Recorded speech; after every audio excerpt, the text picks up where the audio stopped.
नमस्कार मेरे दोस्तों, मैं आपका अपना आर के खन्ना आज एक बार फिर आपके सामने उपस्थित हूं, लेकर हमारा अपना प्रोग्राम यादों का सिलसिला।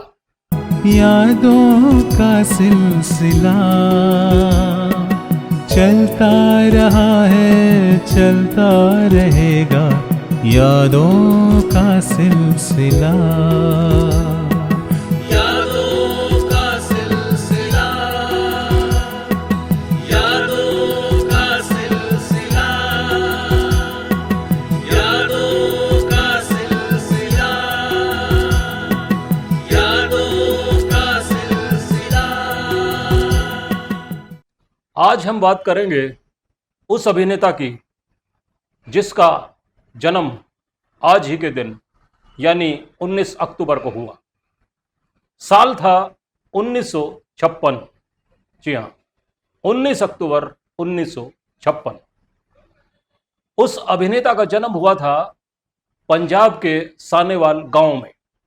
पिता का नाम धर्म सिंह दयोल, मां का नाम श्रीमती प्रकाश कौर, और उनका नाम बचपन में रखा गया जो उनके परिवार ने, माता पिता ने, घर के लोगों ने रखा, वो नाम था अजय। लेकिन हम सब उन्हें जानते हैं सन्नी के नाम से। वो बचपन से ही फिल्मों में आने के लिए बेताब रहते थे। यही वजह थी कि वो जब बड़े हुए तो उन्होंने अपनी मां से अपनी इच्छा बताई कि मैं समुद्र किनारे बसे शहर मुंबई जाकर द हीरो बनना चाहता हूं। मां ने उसे अपने बिग ब्रदर अर्जुन पंडित से मिलवाया। अर्जुन ने अपनी तीसरी आंख से देखा तो पाया कि ये बालक तो राम अवतार, विष्णुदेवा, त्रिदेव और नरसिम्हा का भक्त शंकरा रह चुका है। इस बार ये विश्वात्मा बनकर पैदा हुआ है जो इंसानियत के हर कर्ज, हर फर्ज को निभाएगा और पूरी वीरता से हर खेल को खेलकर फुल एंड फाइनल करेगा और चैंपियन कहलाएगा। इसे अभी रोक सकते हो तो रोक लो, वरना ये सवेरे वाली गाड़ी पकड़ेगा और चला जाएगा। मां भी समझ गई थी कि ये बहुत जिद्दी है, ये राइट या रॉन्ग के चक्कर में नहीं पड़ेगा। इसने मुंबई जाने का ठान लिया है तो ये चुप नहीं बैठेगा, ये मुंबई जरूर जाएगा। मुंबई जाने की बात पे इस तरह से मां ने उसे मुंबई जाने की इजाजत दे दी, लेकिन ये कहा कि तुम कभी भी किसी यतीम मजबूर पर क्रोध नहीं करोगे और मुंबई जाकर सिर्फ इज्जत की रोटी कमाओगे। इस तरह से वो अपनी मां को मां तुझे सलाम कह के मुंबई चला आया।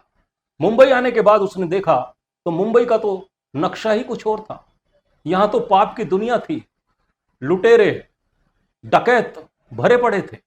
वो अभिनय का खेल बहुत ही ईमानदारी से खेलना चाहता था, लेकिन उसके कई जानी दुश्मन उससे दुश्मनी रखने लगे।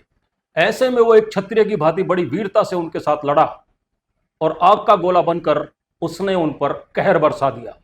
वो मोहल्ला 80 में रहकर संघर्ष करने लगा और फिल्म इंडस्ट्री से जुड़े निर्माता निर्देशकों के हर इम्तिहान में वो पास हुआ। उसके बाद उसे फिल्में मिली, प्यार कोई खेल नहीं, दिल लगी, सोहनी महिवाल। ये तीनों ही फिल्में इतनी जबरदस्त हिट हुई कि मुंबई में बसे हुए दूसरे पोस्टर बॉयज डर गए।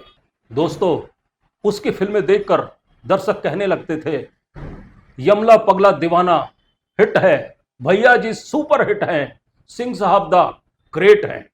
दोस्तों, बॉलीवुड में काम करने वाले, खुदा कसम खाकर काम करने वाले कुछ ऐसे चालबाज लोगों का काफिला भी है जिनकी सल्तनत अब हिलने लगी थी। वो उससे जलने लगे, उसके प्रति इंतकाम की भावना रखने लगे। उन सब की बुरी निगाहें उसके कैरियर पर पड़ने लगी थी। वो उसके विरुद्ध जब देखो जाल द ट्रैप रचने लगे थे। और दोस्तों, एक बार फिर उसकी फिल्मों घायल, घातक और दामनी ने इतनी बड़ी सफलता हासिल की कि उन सब के भीतर एक डर बैठ गया। ऐसा डर कि उन्होंने अपने वर्दी वाले अंगरक्षक रख लिए। सबके बीच वो अकेला जाट अपने जोर और अपनी हिम्मत के बल पे कल भी अकेला खड़ा था और आज भी खड़ा है, ठीक वैसे ही जैसे कोई एक इंडियन योद्धा बॉर्डर पे खड़ा रहता है। जलने वाले जलते रहे, लेकिन दर्शक उसकी फिल्मों को कल भी पसंद करते थे, आज भी कर रहे हैं। आज भी वो अकेला अपने बल पर इन सब के बीच हिट फिल्में दे रहा है। उसकी फिल्में आज भी बॉलीवुड के बॉक्स ऑफिस पे गदर मचा रही हैं। एक ही बार नहीं, गदर 1, कभी गदर 2। हाँ तो दोस्तों, अब तक आप समझ गए होंगे कि हम किसकी बात कर रहे हैं। हम बात कर रहे हैं हमारे आपके सबके प्यारे सन्नी देओल साहब की। वही सन्नी देओल जो जब सिनेमा में गुस्से से दहाड़ते हैं तो सिनेमा का पर्दा भी थर थर आने लगता है।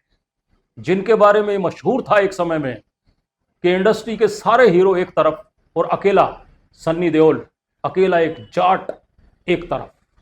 मेरे दोस्तों, आज हमारे प्यारे सन्नी देओल साहब का जन्मदिन है। मैं मेरी पूरी टीम की ओर से सन्नी देओल साहब को उनके जन्मदिन पर बहुत बहुत मुबारकबाद देता हूं। ईश्वर करे वो हमेशा स्वस्थ रहें, तंदुरुस्त रहें, सुरक्षित रहें, ऐसे ही हमारे बीच बने रहें, उनकी फिल्में हमें देखने के लिए मिलती रहें। मेरी तरफ से सन्नी देओल साहब को जन्मदिन की बहुत बहुत शुभकामनाएं।